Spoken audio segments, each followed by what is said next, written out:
आराध्य देव के चरण में वंदन। आदरणीय समणी जी, उपस्थित भाई तथा बहनों, आज हम जैन तत्व विद्या के अंतर्गत दूसरे बोल, तीसरे बोल और चौथे बोल की चर्चा करेंगे। एक साथ हम 3 बोलों की चर्चा करेंगे क्योंकि बोल बहुत छोटे छोटे हैं। पिछले सेशन में हमने फर्स्ट बोल की चर्चा की थी, अजीव के 2 प्रकार, अरूपी और रूपी, इनकी चर्चा की थी। आज हम दूसरे बोल, तीसरे बोल और चौथे बोल की चर्चा करेंगे। तो दूसरे बोल के अंतर्गत दूसरा बोल है पुद्गल के 5 संस्थान हैं। पुद्गल क्या है उसको हमने समझाया था पिछले सेशन में, फिर भी एक बार बता देती हूँ। पुद यानी मिलना, गल यानी बिखरना, सड़ना, यानी मिलना और बिखरना जिसका स्वभाव है वह पुद्गल है। पुद्गल के 5 संस्थान हैं। सबसे पहला है वृत्त, दूसरा है परिमंडल, तीसरा है त्रिकोण, चौथा है चतुष्कोण और पांचवा है आयत। अब वो वृत्त है वो मोदक का आकार का होता है। आपके सामने दिख रहे लड्डू, तो जो लड्डू का जैसा शेप होता है वैसा ही आकार वृत्त जो संस्थान होता है उसका आकार होता है लड्डू के जैसा। सेकंड है परिमंडल। परिमंडल का मतलब होता है चूड़ी का आकार। जैसे आपको दिख रही है चूड़ी, मैंने बना रखी है चूड़ी, तो चूड़ी के आकार में ही इसमें मैंने लिखा है। तो जो परिमंडल का जो शेप होता है चूड़ी का आकार होता है। अब प्रश्न होगा आपके मन में कि वृत्त और परिमंडल में क्या अंतर है, क्या डिफरेंट है। तो जो वृत्त परिमंडल था, जो वृत्त था संस्थान, वो लड्डू के आकार का था क्योंकि वो पूरा सघन था। लड्डू होता है अंदर बाहर पूरा ही भरा हुआ आता है, उसमें कुछ भी खाली जगह नहीं होता है। लेकिन चूड़ी गोल होते हुए भी उसमें क्या होता है, बीच में पूरा खाली स्थान होता है। लड्डू भी गोल है, चूड़ी भी गोल है, लेकिन लड्डू होता है वो सघन होता है, अंदर से बाहर से पूरा भरा हुआ होता है, उसमें बीच में कोई स्थान खाली नहीं होता है। चूड़ी गोल होती है लेकिन उसमें बीच में खाली स्थान होता है। यही दोनों में अंतर है। तीसरा है त्रिकोण। त्रिकोण आप देख रहे 3 कोण जिसमें होता है। जैसे खाने के सिंगोड़े होते हैं, यहाँ तो पता नहीं होते हैं नहीं, इंडिया में सिंगाड़े होते हैं, खाने के होते हैं, वो इसके 3 कोण होते हैं। जैसे आप देख रहे 3 कोण, वैसे ही सिंगाड़े का आकार भी 3 कोण वाला होता है, यानी जिसके 3 कोण दिखाई दे वो त्रिकोण कहलाता है। चतुष्कोण, चतुष्कोण का मतलब है आप देख रहे हैं सिर्फ चारों कोण बराबर है इसके, इधर से देखे चाहे इधर से देखे, राइट देखे चाहे लेफ्ट, ऊपर नीचे, चारों ओर बराबर है चतुष्कोण। चतुष्कोण का मतलब 4 कोण, जिसके चारों कोण बराबर हो उसे चतुष्कोण कहा जाता है। आयत का मतलब होता है लंबाई। लंबाई जो आप देख रहे हैं, आयत का मतलब लंबाई होता है, विस्तार भी होता है आयत का मतलब। तो जिसमें लंबाई होती है, जिसमें विस्तार होता है, इसमें कोण कोई फिक्स नहीं होता है, लंबाई और मोटाई इसकी फिक्स होती है। लंबाई कितनी है, इसका विस्तार कितना है, ये इसमें बताया जाता है। आयत का मतलब होता है लंबाई और विस्तार। अब प्रश्न है संस्थान, जो हमने पढ़ा कि संस्थान के 5 प्रकार है, तो संस्थान का मतलब क्या होता है। संस्थान का मतलब होता है एक प्रकार का शेप, जिसमें कोई न कोई शेप होता है, वह होता है संस्थान, यानी आकार, कोई न कोई आकार होता है। आकार किसका होता है और किसका नहीं होता है। तो जो संस्थान है वो भी 2 प्रकार के हैं, इत्थम स्थ और अनित्थम स्थ। इत्थम स्थ का मतलब होता है जिसका फिक्स आकार होता है, फिक्स शेप होता है, जैसे त्रिकोण, चतुष्कोण, आयत, वृत्त, परिमंडल, हमने 5 जो पढ़ा, हमने अभी चर्चा की, जिसके आकार है वो फिक्स होता है, जिसका शेप फिक्स होता है, वो होता है इत्थम स्थ संस्थान। और अनित्थम स्थ का मतलब होता है जिसका आकार, जिसका शेप फिक्स नहीं होता है, वह अनित्थम स्थ शेप होता है, अनित्थम स्थ संस्थान होता है। जिसका आकार शेप है वो फिक्स होता है, वो इत्थम स्थ। जिसका शेप फिक्स नहीं होता है वो अनित्थम स्थ संस्थान कहा जाता है। तो इत्थम स्थ जो संस्थान है वो 5 प्रकार का है। तो वृत्त, परिमंडल, त्रिकोण, चतुष्कोण और आयत, ये 5 प्रकार का है, वो इत्थम स्थ है। क्योंकि इन सभी का आकार फिक्स है। इसके अतिरिक्त जितने भी शेप है जिसका कोई आकार फिक्स नहीं है, वे सब के सब अनिष्टतम स्थल जो संस्थान है उसके अंतर्गत आ जाते हैं। यद्यपि पंचकोण है, षटकोण है, इसका आकार फिक्स है, लेकिन इन 5 संस्थानों के अंतर्गत इसकी काउंटिंग नहीं की गई है, इसीलिए उसको भी अनिष्टतम स्थल के अंतर्गत ही लिया जाता है। और ये जो मैंने बताया जिसका आकार होता है वो संस्थान होता है। संस्थान का मतलब होता है आकार। आकार किसका होता है और किसका नहीं होता है? जो रूपवान होता है, जो दिखाई देता है, जो रूपी होता है, जो मूर्त होता है, उसका ही आकार होता है। जो रूपी नहीं होता है, जो दिखाई नहीं देता है, उसका कोई आकार नहीं होता है। जैसे जीव है, जीव दिखाई नहीं देता है। हम जैसे जीव है, लेकिन हमारी बॉडी दिखाई देती है, हमारा जीव नहीं दिखाई देता है। यद्यपि हमारे अंदर आत्मा विराजमान है, इसलिए हम चलते हैं, फिरते, सब कुछ करते एक्टिविटीज वो जीव के कारण करते हैं, लेकिन जीव हमें साक्षात दिखाई नहीं देता है। जैसे हमारी बॉडी हमें साक्षात दिखाई देती है, वैसे हमारा सोल है वो हमें दिखाई नहीं देता है। इसीलिए सोल का कोई आकार नहीं होता है। आचारंग सूत्र का पहला अध्ययन जिसमें बताया गया है कि आत्मा का कोई आकार नहीं होता है, कोई रंग नहीं होता है, कोई वर्ण नहीं होता है, न लंबा होता है, न गोल होता है, न त्रिकोण होता है, न चतुष्कोण होता है, न छोटा न बड़ा। आचारक सूत्र का जो पहला अध्ययन है उसमें सब बताया गया है। तो जो आत्मा होता है उसका कोई भी शेप नहीं होता है, इसलिए आत्मा का कोई भी संस्थान नहीं होता है। यानी वृत्त, परिमंडल, त्रिकोण, चतुष्कोण, आयत, जो 5 की हमने पहले चर्चा की, उनमें से कोई भी आकार आत्मा का नहीं होता है। इसके अतिरिक्त धर्मास्तिकाय, अधर्मास्तिकाय, आकाशास्तिकाय और काल, ये 4 अरूपी है। अरूपी का मतलब ये चारों ही दिखाई नहीं देते हैं। धर्मास्तिकाय के माध्यम से हम चलते हैं, चलते जब हमें सहारा देता है, हेल्प करता है, लेकिन धर्मास्तिकाय हमें दिखाई नहीं देता है साक्षात।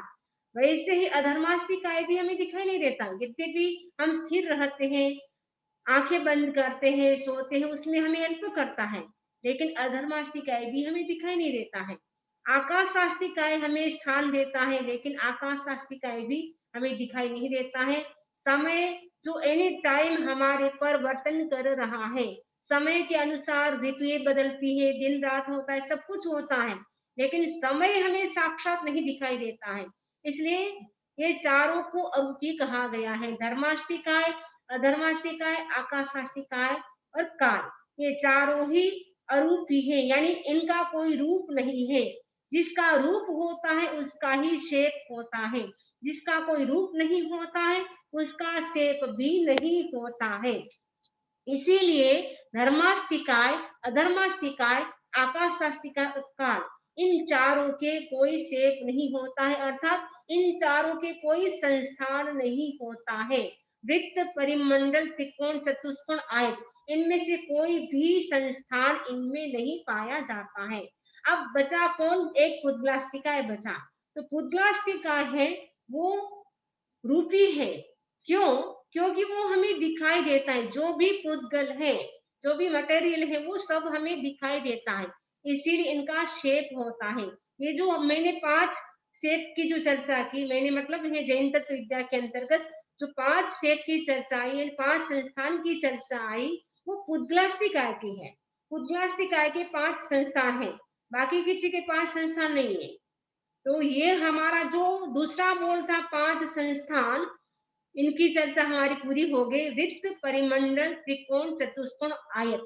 तो आपको स्पष्ट समझ में आ गया होगा कि किसका शेप होता है, किसका शेप नहीं होता है, ये आपको स्पष्ट समझ में आ गया है। अब तीसरा बोल है, तीसरा बोल है वो वर्गणा है। तो वर्गणा के 8 प्रकार है। तो सबसे पहले हम जाने कि वर्गणा किसे कहते हैं। जो पुद्गल स्कंद हमारे काम में आते हैं उसे वर्गना कहते हैं। जो मतलब जीव को काम में आती हो उसी को वर्गना कही जाती है। जो जीव को काम में नहीं आती वो वर्गना नहीं होती, क्योंकि इस पूरे आकाश मंडल में अनंत अनंत वर्गणाएं बिखरी हुई हैं, लेकिन सारी वर्गणाएं हमें काम में नहीं आती है। जो हमें काम में आती है वही वर्गणा कही जाती है, क्योंकि एक योग्य होती है, एक अयोग्य होती है, एक दूसरी होती अयोग्य। अयोग्य, योग्य और अयोग्य। जो योग्य होती है, जीव के योग्य, वही वर्गणा हमें काम में आती है। तो जो पुद्गल स्कंद हमारे काम में आते हैं उसको वर्गणा कहा जाता है। दूसरे शब्द में वर्गणा का मतलब होता है सजातीय पुद्गलों का समूह। सजातीय पुद्गल यानी एक जैसे मटेरियल, एक जैसे जो पुद्गल होते हैं उनका जो समूह होता है वो होता है वर्गणा। यानी एक जैसे पुद्गल। तो एक जैसे पुद्गल का मतलब होता है पुद्गल जैसे एक जैसे हैं। जैसे आप देख रहे हैं, एक एग्जाम्पल मिला है मेरे को, उत्तराधायन सूत्र की जो वृत्ति थी उसमें एक एग्जाम्पल मिला है कुचीकर्ण गृहपति का। कुचीकर्ण गृहपति का मतलब होता है बड़ा कोई सेठ होता है। तो जो कुचीकर्ण गृहपति था उनके पास बहुत ज्यादा गायें थी। आप देख रहे हैं गायें दिख रहे हैं ना, बहुत सारी गायें थी।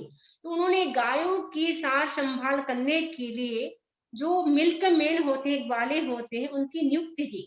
आपको इतनी इतनी गायों को आपको संभाल करना है, चराना है, खाना खिलाना है, पानी पिलाना, जो कुछ भी करना है वो आपको करना है। तो ग्वाले क्या करते, 5 ग्रुप में बांट दी थी गायों को। तो पांचों ग्वाले जो थे, मिल्कमैन थे, वो क्या करते, जब चराने के लिए जाते थे सब गाय इकट्ठी हो जाती। अब देख रहे सारी गाय इकट्ठी, कोई ग्रुप नहीं है, तो सारी गाय इकट्ठी हो जाती थी। जब शाम को घर आना होता तब ग्वाले आपस में लड़ाई करते, ये गाय मेरी, वो बोले ये गाय मेरी, ऐसे करके उनमें आपस में हर दिन झगड़ा होता था। तब कुचीकर्ण गृहपति ने देखा आपस में लड़ाई झगड़ा करते हैं, जिसके कारण गायों की सार संभाल भी अच्छी नहीं हो पाती है। इसीलिए मुझे एक काम करना चाहिए। उन्होंने क्या किया, गायों के ग्रुप बना दिए। उसमें कुछ गाय, ये तो सारी वाइट है, लेकिन उन्होंने क्या किया, एक ग्रुप व्हाइट गायों का बना दिया, दूसरा ग्रुप ब्लैक गायों का बना दिया, तीसरा ग्रुप रेड गाय का बना दिया, फिर ग्रीन गाय का, और जो रंग बिरंगी होती है कुछ गाय, ऐसा बना दिया। तो सबका अलग अलग ग्रुप बना दिया। अब मिल्कमैन चराने के लिए जाते हैं, सारी गाय मिक्स हो जाती है, लेकिन अब मिल्कमैन में कोई झगड़ा नहीं होता है, क्योंकि अब पहचान लेते कि ये ब्लैक कलर की जो भी गाय है वो सब मेरी है, ग्रीन कलर की गाय है, रेड कलर की, व्हाइट कलर की, वो सब गाय मेरी है। अब किसी में झगड़ा नहीं होता। तो पुद्गल जो समूह था उसका विभाजन कर दिया, अलग अलग ग्रुपों में बांट दिया। अलग अलग ग्रुपों में जैसे गायों को बांट दिया तो कोई झगड़ा नहीं हुआ, वैसे ही ये जो पुद्गल समूह है वो कौन से कब काम आएंगे उसके लिए आचार्यों ने हमारी सुविधा के लिए उनको वर्गणा के अंतर्गत बांटा है। 8 प्रकार के वर्गणा के अंतर बांटा है, क्योंकि 8 प्रकार करने से हम इजीली पहचान लेते हैं कि औदारिक वर्गणा के पुद्गल कौन से हैं, वैक्रिय वर्गणा के पुद्गल कौन से हैं। उसके लिए आचार्यों ने वर्गणा को 8 भागों में बांटा है। तो सबसे पहली वर्गणा है औदारिक वर्गणा। औदारिक वर्गणा किसे कहते हैं, जो हमारा जो शरीर है, हमारा शरीर किससे बना है, औदारिक जो पुद्गल है, औदारिक पुद्गल है उससे हमारा शरीर बना है। केवल मनुष्य का ही शरीर नहीं, औदारिक शरीर बहुत प्रकार के होते हैं। एकेंद्रिय से लेकर के पंचेंद्रिय तक के सबके सब जीवों के शरीर औदारिक होते हैं। क्योंकि औदारिक शरीर होता उसमें भी कितना अंतर होता है। जैसे पृथ्वी काय है और एक डायमंड है। पृथ्वी काय का शरीर जो मिट्टी है, रेत है, चूना है, वो सब है उनका शरीर औदारिक। एक डायमंड है, गोल्ड है, सिल्वर है, उनका शरीर भी औदारिक है। औदारिक औदारिक शरीर में भी काफी अंतर होता है। और वेंद्रीय जो 2 इंद्रिय वाले जीव है उनका शरीर भी औदारिक है। 3 इंद्रिय वाले जीव है उनका शरीर भी औदारिक है। 4 इंद्रिय वाले जीव है, मक्खी मच्छर आदि, उनका शरीर भी औदारिक है। पंचेंद्रिय जैसे गाय है, भैंस है, बकरी है, उनका शरीर भी औदारिक है। और मनुष्य का शरीर भी औदारिक है। तो औदारिक औदारिक जो वर्गना है उसमें भी काफी अंतर आ जाता है, क्योंकि शरीर में अंतर आ जाता है। जिस जिस जैसे जीव को जैसा जैसा शरीर मिलता है उस प्रकार की वो औदारिक वर्गना को ग्रहण करते हैं। तो औदारिक वर्गना का मतलब होता है औदारिक शरीर के रूप में प्रयुक्त होने वाले सजातीय पुद्गल समूह, यानी एक जैसे औदारिक वर्गना के पुद्गल होंगे, एक जैसा मटेरियल होगा, उसी से हमारा औदारिक शरीर बनेगा, हर किसी से नहीं बनेगा। जैसे जब मकान बनाते हैं तो रेत का काम अलग होता है, चुनने जो चुना होता है उसका काम अलग होता है, सीमेंट का काम अलग होता है। यद्यपि है सब पुद्गल वर्गनाएं, लेकिन सबका काम करने का ढंग अलग होता है। तो औदारिक वर्गना के जो योग्य पुद्गल होते हैं उसी से शरीर बनता है, हर किसी से शरीर नहीं बनता है, इसीलिए औदारिक वर्गना को अलग किया गया। दूसरी वर्गना है वैक्रिय वर्गना, यानी वैक्रिय जो शरीर बनता है, जो देवताओं के होता है, नारकी के जीवों जीवों के होता है, वायुकाय के जीवों के जो वैक्रिय शरीर होता है, वैक्रिय शरीर के रूप में प्रयुक्त होने वाले जो सजातीय पुद्गल समूह है उसे वैक्रिय वर्गना कहते हैं। यानी उन वर्गनाओं से वैक्रिय शरीर ही बनेगा, औदारिक शरीर नहीं बनेगा। तीसरी वर्गना है आहारक वर्गना, यानी आहारक शरीर जब व्यक्ति बनाता है, चतुर्दश पूर्वधर मुनि, तो चतुर्दश पूर्वधर मुनि जब शरीर बनाता है तो आहार वर्गना को वो ग्रहण करता है।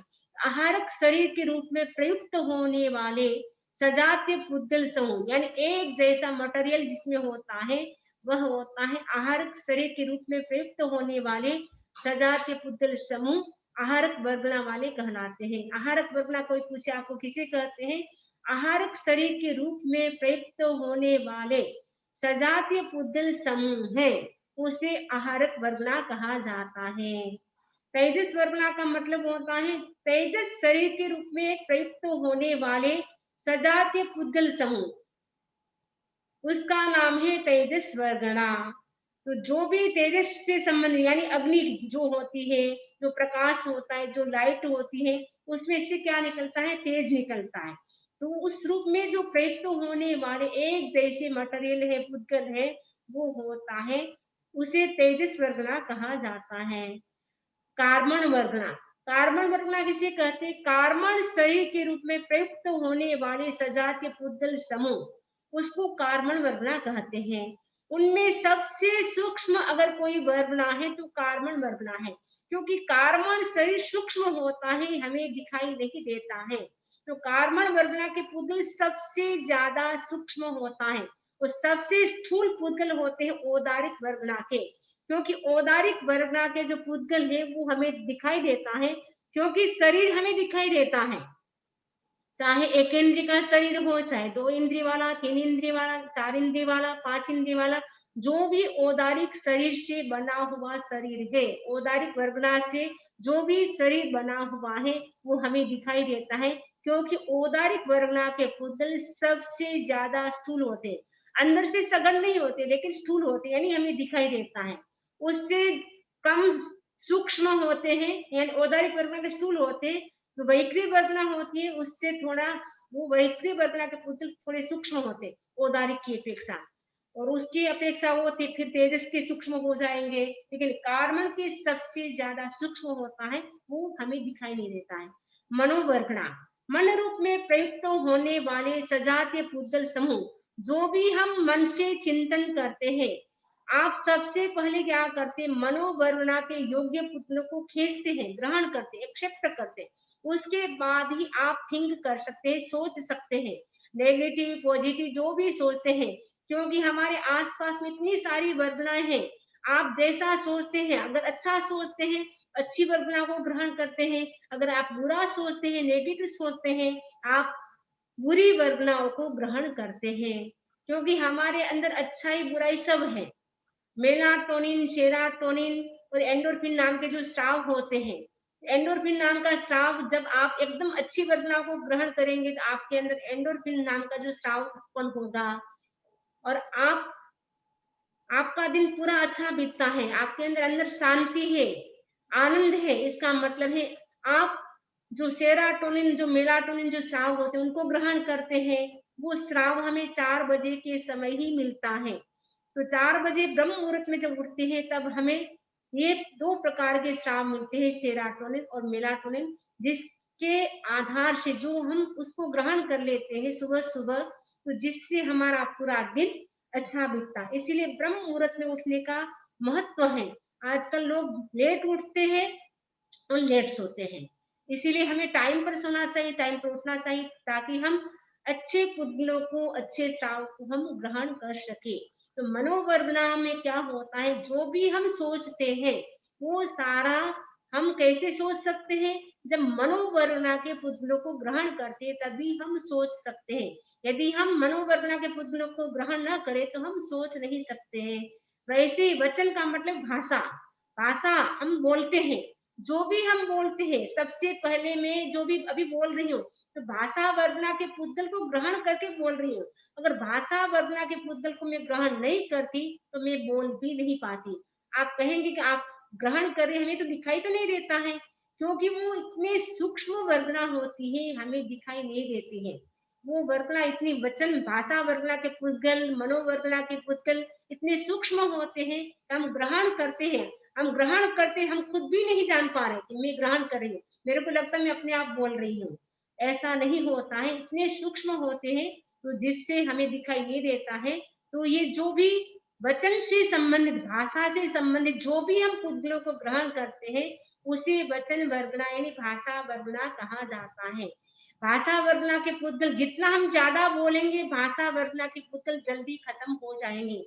इसीलिए कहा जाता है, हमें अनावश्यक नहीं बोलना चाहिए, जितना आवश्यक है उतना ही बोलना चाहिए। क्योंकि जितना हम ज्यादा बोलते हैं, उतनी एनर्जी हमारी ज्यादा नष्ट होती है, यानी भाषा वर्णा के पुद्गल जल्दी जल्दी खत्म हो जाते हैं। क्योंकि हमारा फिक्स होता है कि हम अपने पूरी लाइफ में कितने पुद्गलों को ग्रहण कर पाएंगे। यद्यपि हमें पता नहीं कितना ग्रहण कर पाएंगे, क्योंकि हमारे पास ज्ञान नहीं है। अगर केवली होते तो बता देते कि आप इतने भाषा वर्णा के, मनोवर्णा के, श्वासोश्वास वर्णा के पुद्गलों को ग्रहण कर पाएंगे, तो अपन ध्यान रखते हैं। लेकिन अपने को पता नहीं, इसलिए कई लोग होते हैं 24 आवर्स बोलते ही रहते हैं। सबसे ज्यादा एक्टिविटीज हम बोलने की करते हैं। व्यक्ति खाता हुआ भी बोलता है, सोता हुआ, कई लोग ऐसे होते सोते सोते भी बोलते हैं, यानी नींद में भी बोलते रहते हैं, चलते हुए भी बोलते हैं। सबसे एक्टिविटीज हमारी बोलने की ज्यादा होती है। इसलिए बोलने से हमारे भाषा वर्णा के जो पुद्गल है, सबसे अधिक खत्म होते हैं। इसलिए हमें कम बोलना चाहिए। जितना हम कम बोलते हैं, इतनी एनर्जी हमारी सेव होती है। तो वचन वर्णा का मतलब होता है वचन रूप में प्रयुक्त होने वाले सजातीय पुद्गल समूह है, उसे वचन वर्णा कहा जाता है। श्वासोच्छ्वास वर्णा का मतलब है, हम जो श्वासोच्छ्वास लेते हैं, श्वास लेते हैं, छोड़ते हैं, इनहेल और एक्सहेल जो भी हम करते हैं, वो है, वो कैसे हम कर पाते हैं? हम आपको कहते हैं जब मेडिटेशन कराते हैं, इनहेल एक्सहेल, आप श्वास लेते हैं, फिर श्वास को छोड़ते हैं, उसमें आप क्या करते हैं, हम सब क्या करते हैं, श्वासोच्छ्वास जो है, उसके वर्णा को हम ग्रहण करते हैं। तो श्वासोच्छ्वास वर्णा के जो पुद्गल है, उसको हम जो ग्रहण करते हैं, तभी हम श्वासोच्छ्वास ले पाते हैं। इसीलिए कहा जाता है, हर व्यक्ति के जीवन के श्वासोच्छ्वास फिक्स होते हैं कि कौन व्यक्ति अपनी लाइफ में कितने करोड़ अरबों कितने श्वासोच्छ्वास ले पाएंगे, उतना फिक्स होता है। इसीलिए हमें स्लोली स्लोली धीरे धीरे श्वास लेना चाहिए, धीरे धीरे श्वास छोड़ना चाहिए, जिससे ब्रेन में ऑक्सीजन भी ज्यादा जाता है। जितना हम डीप ब्रीदिंग करते हैं, जितना हम डीप श्वास लेते हैं, लंबा गहरा श्वास लेते हैं, ऑक्सीजन ब्रेन में अच्छी जाती है। आजकल तो ऐसे भी ऑक्सीजन की कमी होती जा रही है कोरोना काल में। और अभी एक मैसेज भी आया था, एक समय ऐसा आने वाला है कि व्यक्ति को ऑक्सीजन का सिलेंडर लेकर के घूमना पड़ेगा। ऑक्सीजन इतनी वातावरण में, एनवायरमेंट में कम हो जाएगी, व्यक्ति को सिलेंडर लेकर के घूमना पड़ेगा। अभी से हमें ध्यान रखना है कि ऑक्सीजन को हम ज्यादा कैसे ग्रहण कर पाए। उसके लिए घर में जो आपके दरवाजे हैं, विंडोज है, गेट है, उसको खुला रखें, ताकि क्या है, ऑक्सीजन अच्छी आ सके। और कम से कम सुबह उठ करके 10 मिनट प्राणायाम करें और शुद्ध हवा में घूमे, जिससे ऑक्सीजन का लेवल हमारा बराबर रह सकता है। तो श्वासोच्छ्वास के माध्यम से हम क्या करते हैं, श्वासोच्छ्वास रूप में प्रयुक्त होने वाले सजातीय पुद्गल समूह को ग्रहण करते हैं। तो सजातीय पुद्गल समूह है श्वासोच्छ्वास के, उसे श्वासोच्छ्वास वर्गना कहा जाता है। ये 8 वर्गना हो गई। तो 8 वर्गना में कितनी चतुस्पर्शी है और कितनी अष्टस्पर्शी है? तो भगवान महर्षि कहते हैं मनोवर्गना, वचन वर्गना, श्वासोश्वास वर्गना और कर्मण वर्गना। ये 4 वर्गना चतुस्पर्शी हैं। चतुस्पर्शी का मतलब इसमें 4 ही स्पर्श होता है। शीत, उष्ण, स्निग्ध, रुक्ष, 4 मूल के जो स्पर्श है वो ही होते हैं। इसके अतिरिक्त जो शेष 4 वर्गना है वो अष्टस्पर्शी है, यानी उनमें 8 स्पर्श होते हैं। गुरु, लघु, मृदु, कर्कश, ये भी उनमें होता है, जिसका संयोगिक यानी जो मिक्सर होता है रूप कर्कश, मृदु, गुरु और लघु।